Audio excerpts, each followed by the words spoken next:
Hey, what's up guys? It's Lucas here, and I have got a mod itch that I need to scratch. I bought this guitar. I did an unboxing video and kind of showing you some tips on it, and I just a few minutes ago shot kind of an in-depth demo of the guitar before I do anything to it because I thought that might be good for posterity. But now we're going to move on to the part where I do stuff to it. I have a pretty good idea what I'm going to do as far as I'm going to repaint the guitar. I'm going to do some things to the neck. I'm going to change the electronics, put in some switches, do all kinds of stuff. So let me kind of give you the general rundown and then we'll go through the whole process. I have a real thing for the Fallout universe. I just think that's like the coolest game universe ever. It's just so cheeky and fun. I already did a Nuka-Cola themed flying bee, which you can see in my little rack there behind me. I thought it might be cool to do a kind of matching guitar to that, but instead of doing a Nuka-Cola theme, doing a Vault-Tec theme. If you're not familiar with the Fallout and the Vault-Tec kind of stuff, they have kind of, here's one of my little bobbleheads. They have kind of a blue and yellow thing going on. That's sort of their colors. And particularly it's predominantly blue with kind of a yellow stripe theme. So the vault suits, the, you know, when you see the inside of the vault with the stripes and everything, it's always going to be like kind of a blue color with a yellow stripe. That's their motif. So I thought, let's do that with the guitar. Lately, I've been playing with some different finishes, just doing some little kind of projects in my free time. When I say free time, I mean like 1 o'clock in the morning when my daughter's asleep. What I wanted to try was, can you do a good looking finish? I mean, maybe not like factory good, but a good looking finish from paint that you can buy at like Walmart or Lowe's. So what I've got is some Rust-Oleum American Accents 2X Ultra Coverage paint. I have this yellow color, which is going to be the first thing that I put down on the guitar. And then I'm going to do some taping so that certain parts of it will stay yellow. Then over that, I'm going to use this blue color. And then I also have clear coat. I bought 2 cans of each color and 3 cans of clear. That's probably overkill for that kind of stuff, but I just wanted to make sure I had enough. Furthermore, so I'm going to do that to the body. I may or may not paint the front of the headstock to match. I don't know yet. We'll see. I ordered from a store on Etsy. There's a company that does logos that look like Fender logos, but they'll put whatever text you want. So I had one made, it's not here yet, but I had one made that's kind of like a, oh, I think it says Vault-Tec or something like that. So, you know, it'll just have the theme. I'm gonna leave most of the hardware. I think I might change the bridge saddles out. I'm gonna take the neck off, obviously because I gotta paint the guitar. But then when I take the neck off, I'm going to stain the neck, kind of that vintage amber like the old Strats, well, old Fenders in general, and then probably put some kind of clear on that as well. I'm going to change the pickups. Now, it's worth noting here that I wanted to do this in the most affordable way possible because it's just kind of a side mod project for me. So I don't want to put a whole lot of money into it. So basically, I've spent about $30 in paint. And then everything else is going to be just from parts that I have laying around. I think I'm going to put a DiMarzio Crunch Lab in the bridge because I've got one of those. And I think I'm going to put a Humbucker from Hell in the neck. I have one of those as well. And put in a couple of toggle switches right here to let me put those pickups in series and parallel. And then I think I'm also going to put a push-pull pot to put the pickups out of phase with each other. So be a little bit of a complex wiring thing, but I you know, it's good practice. That's kind of the general overview. So first thing we need to do is just disassemble the guitar. It should be noted, I'm not going to strip the paint off of this guitar because it's not super thick. If it was really thick paint, I would probably strip it off so it wouldn't be like too much on there. But this poly stuff that they use is actually pretty thin in comparison, so it's not that big a deal. I'm just going to use this basically as the base. I'll have to kind of scuff it up so that the paint will stick, but I'm going to leave this paint as it is. Okay, so here we've got the guitar on the bench, and before we can do anything to it as far as modifying it, we just need to take the guitar apart. So we'll start by taking off the strings, of course. So this is actually helpful. When I took the strings out, the ferrules just came right out. So I was worried I was going to have to do something to kind of poke those out, but they came out on their own. I will probably secure those a little bit better when they get back in, but in this case, that's actually really helpful.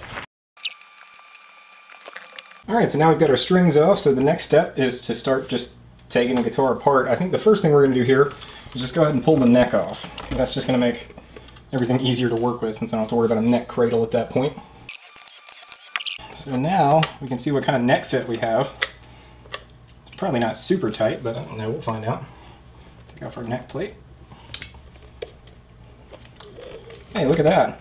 It's actually, that's a pretty good neck fit. I got the neck is not even bolted in. I think that's a pretty tight fit. So, nicely done. Okay, so the next thing we want to do is basically just take all the hardware off. So, looks like I'm planning on replacing these saddles anyway, so I'm going to go ahead and pull them out. Also, it'll make it easier to get this bridge off.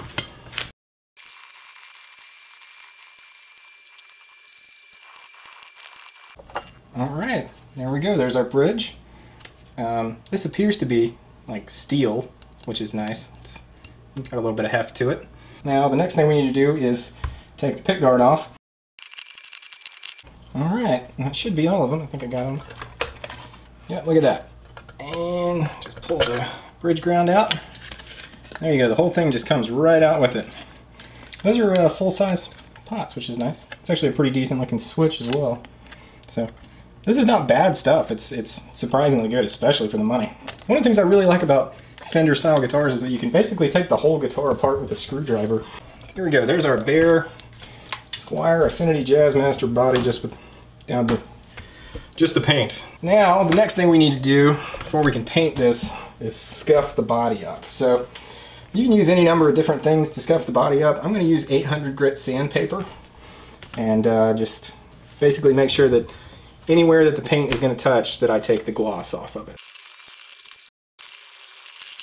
Almost. So I'm going to go ahead and cut the camera off because this is a little bit monotonous, and do the rest of the scuff sanding here, and then I'll show it to you when I'm done. Alright, so I've thoroughly scuff sanded the guitar. It took me about half an hour, maybe 45 minutes. It's worth it to go ahead and spend the time here, be really diligent, try and get as much of the gloss off as you can. You're probably going to miss something, but if you're really diligent, you get 98% of it, you're probably going to be okay. Go ahead and do it then, because otherwise, when you paint, it's not going to stick, and you're going to have to spend 3 times that much time later trying to fix it. So, I went ahead and cleaned the workspace, or at least where the guitar is going to sit, and I'm going to use a little bit of just regular old rubbing alcohol to clean off the dust, just to get it nice and clean before we start looking at doing some taping and stuff like that. The next thing we need to do is tape off our neck pocket.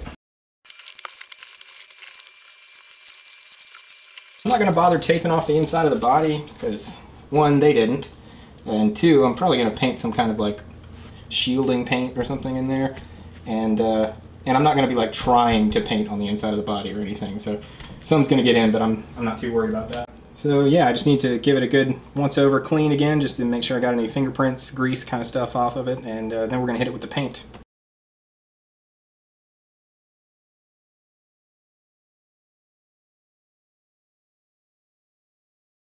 Okay, so we've got the body has been sprayed in that yellow color, and it is drying. So I'm going to have to let that dry for several hours. I'm not sure exactly how long. I'll check on it in a little bit and see what it looks like before I start taping anything, and or I may have to do another coat. It's hard to tell until you let it dry for a while. But in the meantime, I went ahead and disassembled the neck hardware, so I took all the tuners and the string tree and all that stuff off.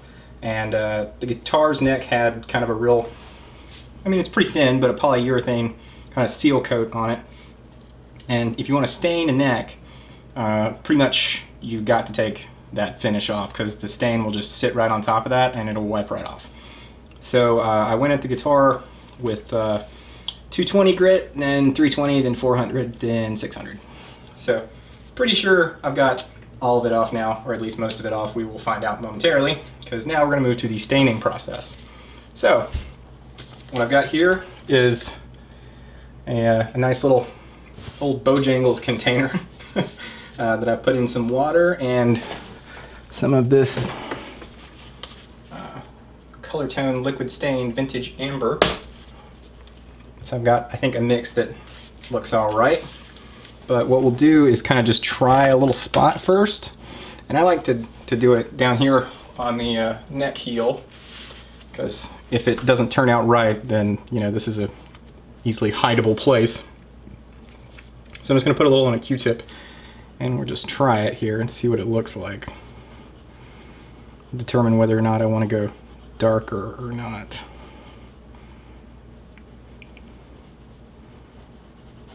So that gives it a nice kind of, you know, vintagey tint, which is what I'm going for here. So I'm just gonna take a little piece of paper towel, BT dubs. Definitely want to wear gloves for this. This stuff will stain your fingers like nobody's business. And it'll end up just looking like you ate Cheetos, which is fun. So let's just kind of see. All right, well, that's not setting in super well. I mean, it's there a little bit.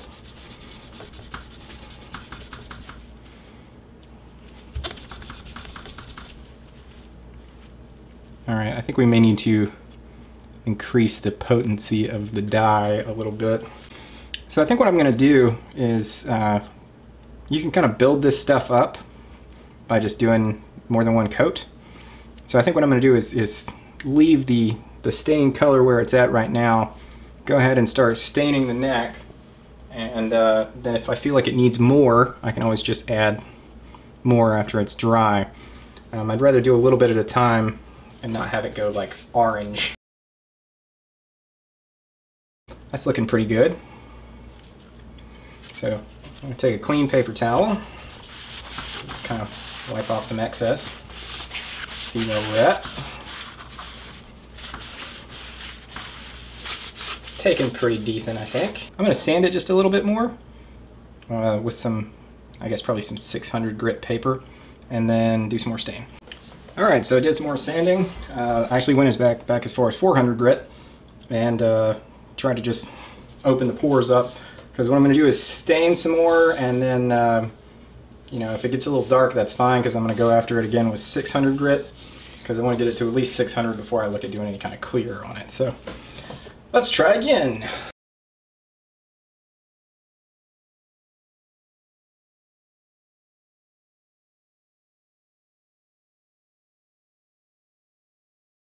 Just wipe that off, let it dry for a few minutes, and then I'm going to go back at it with 600 grit to smooth it down, and then it should be ready for clear. There you go.